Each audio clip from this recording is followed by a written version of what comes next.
Հայաստանի Հանրապետության ջերմաէլեկտրոկայանները որքան էլ իրենց արտադրական հնարավորությունները ավելացնեն, հիդրոէլեկտրակայանները որքան էլ իրենց էլեկտրաէներգիայի արտադրողականության հնարավորությունները ավելացնեն, միգուցե այս պահի դրությամբ կարողանան բավարարել 100%-ով Հայաստանի Հանրապետության տնտեսության եւ ազգաբնակչության կողմից պահանջվող էլեկտրաէներգիայի ծավալը, այստեղ խնդիրը միայն էլեկտրաէներգիա ունենալը չի, խնդիրը այստեղ ատոմային երկիր շարունակենք եւս լինելը, որովհետեւ մենք արդեն շուրջ 50 տարի ատոմային երկիր ենք, խորհրդային միությունը անդամագրվեց ՄԱԳԱՏԷ-ին 58 թվականին,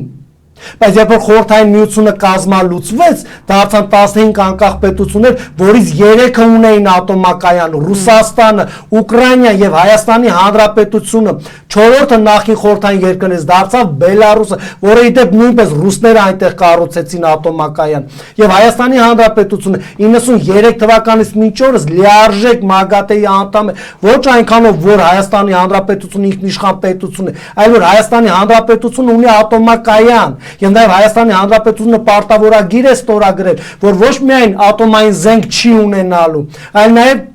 եթե իսկ ունենալ չի տարածել, որտեղ ՄԱԳԱՏԷ-ն երկու ուղղությամբ է աշխատում։ Հիմա տեսեք, երբ որ մենք խոսում ենք ատոմակայանի դերն ու նշանակությունից, ատոմակայանը դա պարզապես էլեկտրաէներգիա արտադրող կառույց չի, նա ռազմաստրատեգիական նշանակություն ունեցող կառույց է։ Այն երկրները, որոնք ունեն ատոմակայան, ամենայն անկեղծությամբ ցանկացած պահի կարող են ունենալ ատոմային զենք։ Ավելի հեռուն գնամ, տեսեք, Իրանը պատժամիջոցների տակ է, 79 թվականին, երբ որ այնտեղ հեղափոխություն տեղի ունեցավ, հայտնվեց պատժամիջոցների տակ, բայց պատժամիջոցներ էլ ավելի խորացան, երբ որ Իրանը որոշեց ատոմակայաններ ունենա եւ նաեւ անվանակոչեցին, որ Իրանը նաեւ ուզում է ատոմային զենք ունենա, եւ այս վերջերս Թուրքիայի արտգործնախարարը հստակ մեսիջ հաղորդեց ողջ աշխարհին։ Իդեպ Թուրքիան էլ կար, եթե չեմ սխալվում,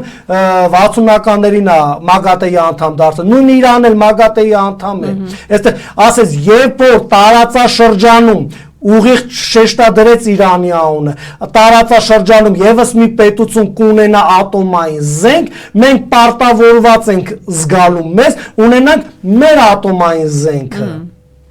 որպեսզի այդ հակակշիռը պահպանվի, այսինքն հստակ մեսիջ էր տված, եթե Իրանը վերջի վերջը ունենա ատոմային զենք, մենք էլ ենք ունենալու ատոմային զենք, եւ իզուր չի, որ Թուրքիայում 3 ատոմակայան է կառուցում ռուսական գործով, տեսեք ամերիկացիները չեն կառուցում, մոդուլային չեն կառուցում, այլ ռուսներն են կառուցում Թուրքիայում 3 ատոմակայան։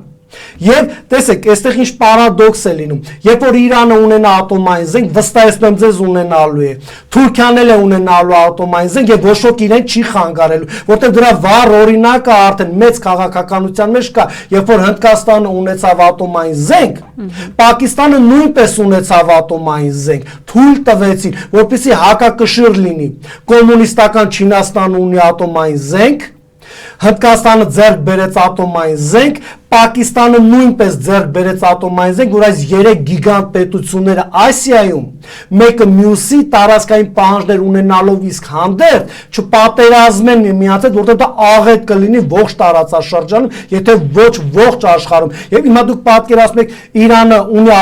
Իրանը այս պայդրությամբ ունի 1 շահագործվող ատոմակայան, եւս 2-ը կառուցման ընթացքում են, Թուրքիայում 3-ը կառուցվում են։ Եթե այս երկու երկրներն ունենան ատոմային զենք,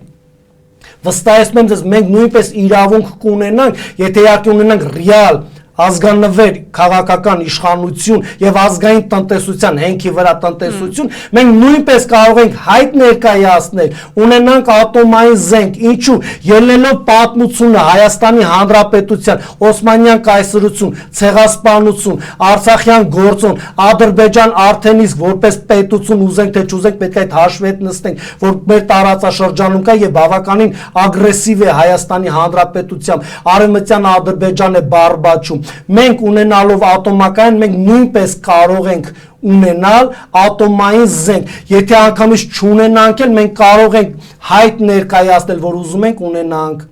Եթե անգամ հայտ ներկայացելուց հետո նույնպես չունենեն, գոնե իլյուզիա իրավիճակ ստեղծվի, որ Հայաստանի Հանրապետությունը նույնպես իրավունք ունի ատոմային զենք ունենալու, պետությունները սանկցիաների տակ են ընկնում, որպեսզի ատոմակայան ունենան։ Իսկ այս մեր խելոքները 50 տարվա ատոմային երկիր լինելով հանդերձ որոշում են ատոմակայանը փակել։ Լավ, ենթադրենք 10 տարով երկարացվեց ատոմակայանի կառուցմանը, շահագործումը, եւս 10 տարի, ենթադրենք մինչև 36 թիվը։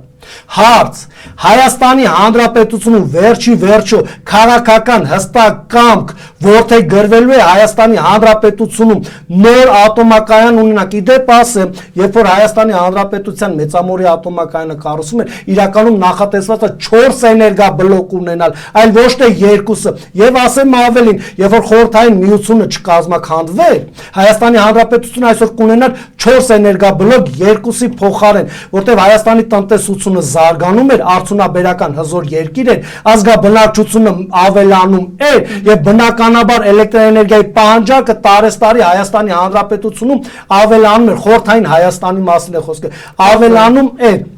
Հետևաբար 2-ը կառուցվեց եւ շահագործման հանձնվեց եւ 3-րդ եւ 4-րդ բլոկները 90-ականներին պետք է շահագործման հանձնվեր։ Պարզապես խորհրդային երկրի կազմակերպման արդյունքում մնացին այդ ամենը թղթի վրա, բայց հիմնարար աշխատանքները իրականում կատարված են, այդ ֆունդամենտալ աշխատանքները, բավ այդ հողային աշխատանքներ, բետոնային աշխատանքներ, նախագծերը պլանավորված է արդեն իսկ կա։ Եթե մենք պատրաստում ենք 5 միլիարդ դոլար Ամերիկային տանք, որպեսզի իր վարկ վերցնենք, պարկ վերցնենք, Ամերիկան փոխարոն միջոց կտա, խնդիրը 5 միլիարդի մասին չի, խնդիրը նրանում է, թե այդ ավելի ճիշտ այդ գումարը որտեղից ենք հայթայթելու եւ բնականաբար պետական պարքի վրա է դա ծանրանալու։ Խնդիրը հետեւյալն է, երբ որ ավանդական ատոմակայանն է կառուցում քո երկրում, կապ չունի սեփական միջոցներով, խոշոր տնտեսվարող սուբյեկտներից վերցնելով, վարկային ռեսուրսներից վերցնելով, յուրաքանչյուր ցենտը ծախսվում է կառուցման ողջ ժամանակահատվածում քո երկրում։ Այսինքն կառավարությունը որոշեց Հայաստանի Հանրապետությունում ատոմակայան կառուցել, որքան գումար որ պահանջվեց, այդքան գումարը իսկ ծախսվելու է Հայաստանի Հանրապետությունում, հազարավոր աշխատողներ, հազարավոր մասնագետներ, շինարարական մատերիալներ, այդ տեխնոլոգիաներ, այդ գիտական մեթոդոլոգիաներ, այդ ամբողջի ողջ կատարվող ծախսերը բացառապես իրականացվելու է Հայաստանի Հանրապետությունում։ Իսկ երբ դու մոդուլային ատոմակայան ես ուզում կառուցել, դա առաջին հերթին սարքվում է, կառուցվում է, ստեղծվում է, հա, այդ ամբողջ ծախսերը իրականացվում են այն երկրում, որը ստանձնում է քեզ մոդուլային ատոմակայան կառուցել, եւ վերցվում է այդ ողջ կառուցված համակարգը, տեղափոխվում է այն երկիր, որտեղ պետք է տեղադրեն, այսինքն այս 5 միլիարդ դոլարի պայմանական եմ ասում, 4 միլիարդը ծախսվելու Ամերիկայի Միացյալ Նահանգներում, աշխատատեղեր են, գիտատար ոլորտները էլ ավելի կզարգանան, հարկեր են եւ այլն եւ այլն եւ այլն եւ այլն եւ այդ ամբողջ այդ 4 միլիարդ պարքը մեր ուսերին, բայց ծախսվելու է Ամերիկայի Միացյալ Նահանգներում եւ այն 1 միլիարդ դոլարը Հայաստանի Հանրապետությունում է ծախսվելու վերջնական կառուցման համար։ Եվ այդ 4 միլիարդ դոլարը պլյուս, հա, որը ինչ-որ պետք է շահագործման համար եւ այլն եւ այլն։ Երկարաժամկետ աջակցություն վառելիքի եւ սպասարկման պայմանագրերի միջոցով։ Հիմա ենթադրենք այդ մոդուլային, հա, էլեկտրակայանը կամ ատոմակայանը Հայաստանի Հանրապետությունում է եւ արդեն սկսվում է շահագործվել։ Մի հատ էլ 4 միլիարդ դոլար ենք վճարում, որպեսզի իրենք երկարաժամկետ սպասարկեն։ 9 միլիարդ դոլար, 9 միլիարդ դոլարի տոկոսները։ Ասում եմ, այն 4 միլիարդը արդեն կեսը Հայաստանի Հանրապետությունում չի ծախսվելու, Ամերիկայում է ծախսվելու։ Այն մյուս կեսը նույնպես պետք է պարկ վերցնենք եւ այդ պարտքը սպասարկենք։ Եվ տեսեք, էլի ամերիկացիներն են սպասարկելու։ Այդ մոդուլային ատոմակայանի էլեկտրաէներգիայի արտադրողականության քանի տոկոս արտադրողականություն է ունենալու։ Արդյոք լրացնելու է այսօր իսկ մեր մեծամորի ատոմակայանի թողումն արտադրողական հզորությունը, թե ոչ։ Մեկն ենք ունենալու, թե երկուսը, թե երեքը, որ այսօրվա էլեկտրաէներգիայի արտադրության շուրջ 30 եւ ավելի տոկոս ատոմակայանն է ապահովում մեր մեծամորի, արդյոք բավարարելու է, թե ոչ։ իրականում խապկանք է, որ ասում են մոդուլային ատոմակայանը